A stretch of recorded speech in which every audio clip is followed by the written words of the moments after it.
విద్యాజ్ఞానం చేస్తే అజ్ఞానం తొలగిపోతుంది. అలాంటి విలువలు అనేవి మానవ జీవితంలో ఒక భాగం. విలువలు అనేవి మానవ జీవితంలో ఒక భాగం.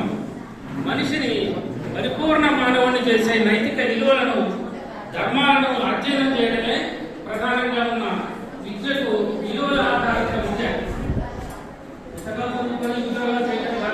సమాజంలో జరిగే వాటిని కూడా అర్థం చేసుకొని దాని ప్రకారం మీరందరూ కూడా నడవాలని చెప్పనే ఉద్దేశంతో ఈ కార్యక్రమాలు విద్యార్థులలో సత్యం, ధర్మం, త్యాగం, కరుణ, దయ, శాంతి, ప్రేమ, అహింస వంటి విలువలు అభివృద్ధి చేయడమే ఈ చదువుకున్నటువంటి ప్రధాన లక్ష్యం.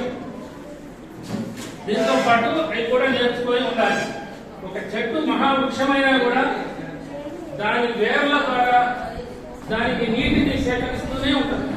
ఎంత పెద్ద చెట్టు అయినప్పటికీ కూడా ఏర్ల నుంచి నీళ్లు వస్తేనే అది జీవంగా ఉంటుంది. లేకపోతే ఏమవుతుంది, అది దాన్ని